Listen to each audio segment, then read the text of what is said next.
ಓಂ ಶಾಂತಿ. ಇಂದಿನ ಡೇಟ್ ಆಗಿದೆ 2/5/25. ಏಕಾಂತದಲ್ಲಿ ಕುಳಿತು ತಮ್ಮೊಂದಿಗೆ ಮಾತನಾಡಿಕೊಳ್ಳಿ. ನಾವು ಅವಿನಾಶಿ ಆತ್ಮರಾಗಿದ್ದೇವೆ. ತಂದೆಯಿಂದ ಕೇಳುತ್ತೇವೆ. ಈ ಅಭ್ಯಾಸ ಮಾಡಿ. ನೀವೀಗ ಆತ್ಮಾಭಿಮಾನಿಯಾಗುತ್ತಿದ್ದೀರಿ. ಕೇವಲ ದೇಹಿಯ ಅಭಿಮಾನಿ ಮಕ್ಕಳೇ ಜ್ಞಾನದ ಅಭಿಮಾನವನ್ನು ಇಟ್ಟುಕೊಳ್ಳದೆ ನೆನಪಿನ ಚಾರ್ಟನ್ನು ಇಡುತ್ತಾರೆ. ನಾನು ಅತಿ ಚಿಕ್ಕ ಬಿಂದುವಾಗಿದ್ದೇನೆ. ಆತ್ಮವೇ ಈ ಶರೀರದಿಂದ ಎಲ್ಲ ಪಾತ್ರವನ್ನು ಅಭಿನಯಿಸುತ್ತದೆ. ಈ ಸ್ಮೃತಿಯಿಂದ ದೇಹಾಭಿಮಾನವು ಹೊರಟು ಹೋಗುವುದು ಇದೇ ಪರಿಶ್ರಮವಾಗಿದೆ. ತಂದೆಯು ತಿಳಿಸುತ್ತಾರೆ, ನಾಟಕದ ಅನುಸಾರ ಯಾರು ನಂಬರ್ 1 ಸತೋ ಪ್ರಧಾನರಾಗಿದ್ದಾರೆಯೋ ನೀವೇ ಪುನಃ ಸತೋ ಪ್ರಧಾನರಾಗಬೇಕಾಗಿದೆ. ಏಕಾಂತದಲ್ಲಿ ಕುಳಿತು ತಮ್ಮ ಜೊತೆ ಮಾತನಾಡಿಕೊಳ್ಳಬೇಕು. ನಾನಾತ್ಮನಾಗಿದ್ದೇನೆ. ತಂದೆಯಿಂದ ಕೇಳುತ್ತಿದ್ದೇನೆ. ನಾನಾತ್ಮನು ಅವಿನಾಶಿಯಾಗಿದ್ದೇನೆ. ಇದನ್ನು ತನ್ನೊಂದಿಗೆ ತಾನು ಗುಪ್ತ ಅಭ್ಯಾಸ ಮಾಡಬೇಕು. ನಾವೀಗ ತಮೋ ಪ್ರಧಾನರಿಂದ ಸತೋ ಪ್ರಧಾನರಾಗುವ ಪುರುಷಾರ್ಥ ಮಾಡಬೇಕಾಗಿದೆ. ಈ ಮಾತನ್ನು ಅಂತರ್ಯದಲ್ಲಿ ಗುಪ್ತ ಅಭ್ಯಾಸ ಮಾಡಬೇಕಾಗಿದೆ. ಜ್ಞಾನವನ್ನ ಹೇಳುವವರು ಅನೇಕರಿದ್ದಾರೆ, ಆದರೆ ನೆನಪು ಇಲ್ಲ. ಒಳಗೆ ಆ ಅಂತರ್ಮುಖತೆ ಇರಬೇಕು. ನಾವು ತಂದೆಯ ನೆನಪಿನಿಂದ ಪತಿತರಿಂದ ಪಾವನರಾಗಬೇಕಾಗಿದೆ. ಕೇವಲ ಪಂಡಿತರಾಗಬಾರದು. ಈ ಕಾಲದ ಮನುಷ್ಯರು ಪ್ರಾಣಿಗಳಿಗಿಂತ ಕೀಳಾಗಿದ್ದಾರೆ. ನಾವು ಹಾಗೆಯೇ ಇದ್ದೆವು.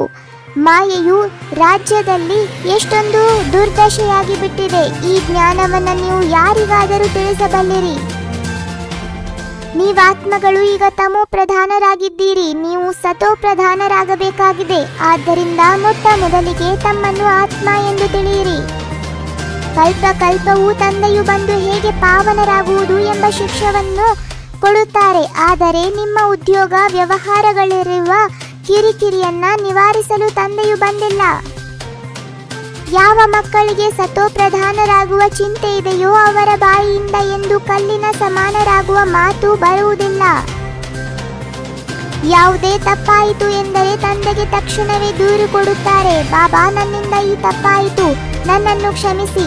ಮುಚ್ಚಿಟ್ಟರೆ ಇನ್ನೂ ವೃದ್ಧಿಯಾಗುತ್ತದೆ. ಆದ್ದರಿಂದ ತಂದೆಗೆ ಸಮಾಚಾರವನ್ನು ತಿಳಿಸುತ್ತಾ ಇರಿ. ಸಾಧ್ಯವಾದಷ್ಟು ಇದೇ ಚಿಂತೆ ಇರಲಿ. ನಾವು ಸತೋ ಪ್ರಧಾನರಾಗಬೇಕಾಗಿದೆ. ದೇಹಾಭಿಮಾನವನ್ನ ಬಿಡಬೇಕಾಗಿದೆ. ನೀವು ರಾಜ ಋಷಿಗಳಾಗಿದ್ದೀರಿ. ಹಠಯೋಗಿಗಳೆಂದು ರಾಜಯೋಗವನ್ನ ಕಲಿಸಲು ಸಾಧ್ಯವಿಲ್ಲ.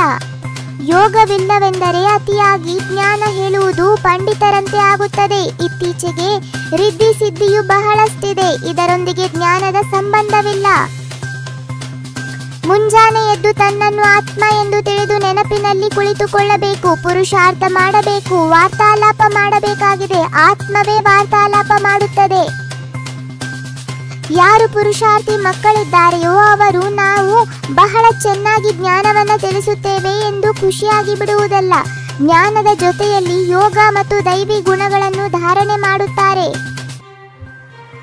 ಸತ್ಯ ತಂದೆಯು ಸತ್ಯ ಖಂಡದ ಸ್ಥಾಪನೆ ಮಾಡುತ್ತಾರೆ. ರಾವಣನಿಂದ ನೀವು ಬಹಳಷ್ಟು ಸೋಲನ್ನು ಅನುಭವಿಸಿದ್ದೀರಿ.